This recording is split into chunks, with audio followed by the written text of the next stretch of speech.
आप देख रहे हैं इंडिया टाउन न्यूज, भारत की बात। नमस्कार, आप देख रहे हैं इंडिया टाउन न्यूज और मैं हूं आपके साथ निशा। स्वागत है आपका हमारे खास बुलेटिन दुर्ग भिलाई की खबरों में।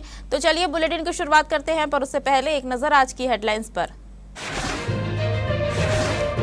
राइजिंग पाइपलाइन विस्तार का काम शुरू, गया नगर की प्यास बुझाने 121 लाख की नई तैयारी, मूलभूत सुविधाओं को बेहतर बनाने की कोशिश। हथखोज ट्रांसपोर्ट नगर में ट्रैफिक पुलिस का अल्टीमेटम, 2 दिन में सड़क से हटाने होंगे भारी वाहन, अब सड़क नहीं बनेगी ट्रक पार्किंग।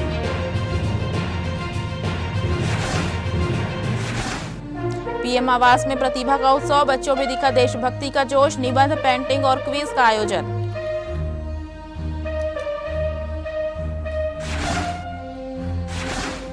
दो दिन में 600 से ज्यादा वाहनों की जांच, 67 पालकों को दी गई चेतावनी, स्टीयरिंग पर नाबालिग तो सीधे अभिभावकों की क्लास। भिलाई के हथखोज ट्रांसपोर्ट नगर में लंबे समय से सड़क पर खड़े भारी वाहनों और अव्यवस्थित पार्किंग से जाम एवं दुर्घटनाओं की समस्या बनी हुई थी। अब यातायात पुलिस ने इसे लेकर सख्त रुख अपनाते हुए ट्रांसपोर्टरों और मैकेनिकों को 2 दिन का अल्टीमेटम दिया है। आपको बता दें, भिलाई के हथखोज ट्रांसपोर्ट नगर में यातायात व्यवस्था को दुरुस्त करने के लिए यातायात पुलिस दुर्ग ने विशेष निरीक्षण अभियान चलाया। निरीक्षण के दौरान यातायात भिलाई 3 जोन प्रभारी ने ट्रांसपोर्ट संचालकों, वाहन मालिकों और आसपास के दुकानदारों के साथ बैठक कर सड़क पर फैली अव्यवस्था पर चर्चा की। बैठक में ट्रांसपोर्टरों को स्पष्ट निर्देश दिए गए कि किसी भी स्थिति में भारी वाहन सड़क पर खड़े न किए जाए। इसके लिए ट्रांसपोर्ट नगर में उपलब्ध पार्किंग स्थल का ही उपयोग करने को कहा गया, ताकि आम लोगों और मालवाहक वाहनों की आवाजाही सुरक्षित और सुचारू बनी रहे। यातायात पुलिस ने आसपास संचालित मैकेनिकों को भी चेतावनी देते हुए कहा कि सड़क पर वाहन खड़ा कर मरम्मत कार्य न करें। पुलिस का कहना है कि इससे न केवल यातायात प्रभावित होता है, बल्कि दुर्घटनाओं का खतरा भी बढ़ जाता है।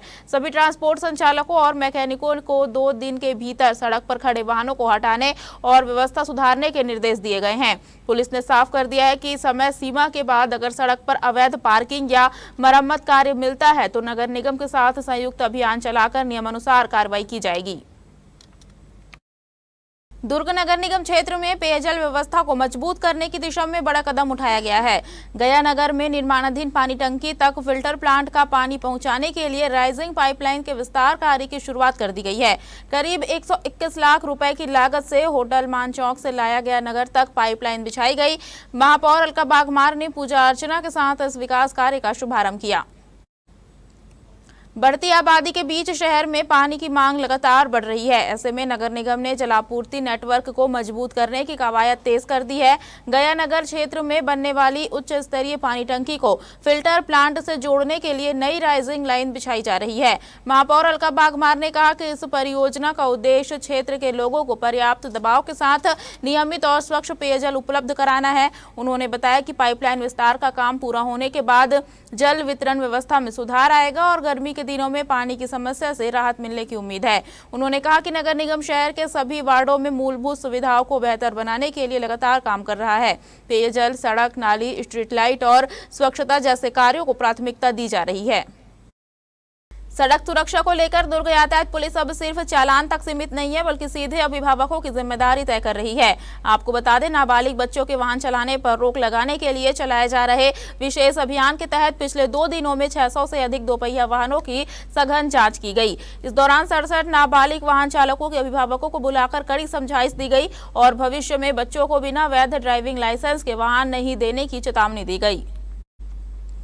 अभियान के दौरान दुर्ग भिलाई क्षेत्र के 37 नाबालिग वाहन चालकों के वाहन रोककर उनके अभिभावकों की बैठक आयोजित की गई। बैठक में यातायात नियमों और मोटर व्हीकल एक्ट के कानूनी प्रावधानों की विस्तार से जानकारी दी गई। साथ ही सभी अभिभावकों से वचन पत्र भरवाया गया कि वे अपने नाबालिग बच्चों को बिना लाइसेंस वाहन चलाने की अनुमति नहीं देंगे। दरअसल यातायात पुलिस केवल कार्रवाई ही नहीं, बल्कि जागरूकता अभियान की समानांतर रूप से चला रही है। जिले के विभिन्न स्कूलों में पहुंचकर स्कूल प्रबंधन, शिक्षकों और विद्यार्थियों को सड़क सुरक्षा के नियमों की जानकारी दी जा रही है। छात्रों को समझाया जा रहा है कि 18 वर्ष की आयु पूरी होने और वैध ड्राइविंग लाइसेंस मिलने के बाद ही वाहन चलाएं तथा हमेशा यातायात नियमों का पालन करें। बैठक के दौरान अभिभावकों से बच्चों की सुरक्षा को सर्वोच्च प्राथमिकता देने की अपील की गई। साथ ही ई चालान से जुड़ी समस्याओं का मौके पर समाधान भी किया गया। दुर्ग पुलिस का कहना है कि नाबालिग वाहन चालकों के कारण होने वाली सड़क दुर्घटनाओं पर प्रभावी नियंत्रण और सड़क सुरक्षा को बढ़ावा देने के उद्देश्य से यह विशेष अभियान जिले भर में लगातार जारी रहेगा। नेवई थाना क्षेत्र में लगातार हो रही साइकिल चोरी की वारदातों पर पुलिस ने शिकंजा कसते हुए एक शातिर आरोपी को गिरफ्तार किया है। पुलिस ने चोरी की 6 रेंजर साइकिलें बरामद कर 2 महीने से चल रहे चोरी के मामलों का खुलासा किया है। जानकारी के अनुसार थाना नेवई क्षेत्र के अलग अलग इलाकों से साइकिल चोरी की शिकायतें लगातार मिल रही थी। पुलिस ने मामले को गंभीरता से लेते हुए सीसीटीवी फुटेज और तकनीकी साक्ष्यों के आधार पर आरोपी की पहचान की। जांच के बाद पुलिस ने नेवई ओवरब्रिज के पास से आरोपी पवन जंघेल को गिरफ्तार किया। पूछताछ में आरोपी के कब्जे से चोरी की 6 रेंजर साइकिलें बरामद की गई, जिनकी अनुमानित कीमत करीब 30,000 रुपए बताई जा रही है। पुलिस कार्रवाई के बाद आरोपी को न्यायिक रिमांड पर भेज दिया गया है। फिलहाल साइकिल चोरी की बढ़ती घटनाओं के बीच पुलिस की इस कार्रवाई से क्षेत्रवासियों ने राहत की सांस ली है। प्रधानमंत्री आवास योजना के घर सिर्फ रहने की जगह नहीं बल्कि अब प्रतिभाओं को निखारने का भी केंद्र बन रहे हैं। भिलाई में स्वतंत्रता दिवस 2026 के उपलक्ष्य में पीएम आवास के हितग्राहियों और बच्चों ने देशभक्ति के रंग में रंगकर निबंध लेखन, पेंटिंग और क्विज प्रतियोगिताओं में बढ़ चढ़कर हिस्सा लिया।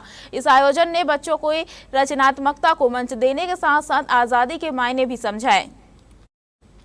आपको बता दें, नगर पालिका निगम भिलाई क्षेत्र के प्रधानमंत्री आवास योजना के एएचपी घटक अंतर्गत सूर्या विहार के पीछे स्थित खमरिया 493 और 1120 आवास परिसर में स्वतंत्रता दिवस 2026 के अवसर पर आईईसीसी गतिविधियों का आयोजन किया गया। कार्यक्रम में हितग्राहियों और बच्चों ने निबंध लेखन, पेंटिंग और क्विज प्रतियोगिताओं में उत्साह के साथ भाग लिया। आयोजन का उद्देश्य बच्चों में देशभक्ति की भावना, रचनात्मकता, सोच और सामाजिक जागरूकता को बढ़ावा देना रहा। इस अवसर पर महापौर परिषद सदस्य संदीप निरंकारी, सांसद प्रतिनिधि प्रमोद सिंह, प्रधानमंत्री आवास योजना के उप अभियंता दीपक देवांगन, सीएलटीसी आदित्य ठाकुर, किरण चतुर्वेदी, लिपिक नरेश ढाकुलकर एवं डोमेश पाली सहित अन्य लोग उपस्थित रहे। इसके अलावा प्रतियोगिता में उत्कृष्ट प्रदर्शन करने वाले प्रतिभागियों का उत्साहवर्धन भी किया गया। हमारे खास बुलेटिन दुर्ग भिलाई की खबरों में फिलहाल इतना ही है। मुझे दीजिए इजाजत और आप देखते रहिए इंडिया टाउन न्यूज, भारत की बात। नमस्कार। आप देख रहे हैं इंडिया टाउन न्यूज, भारत की बात।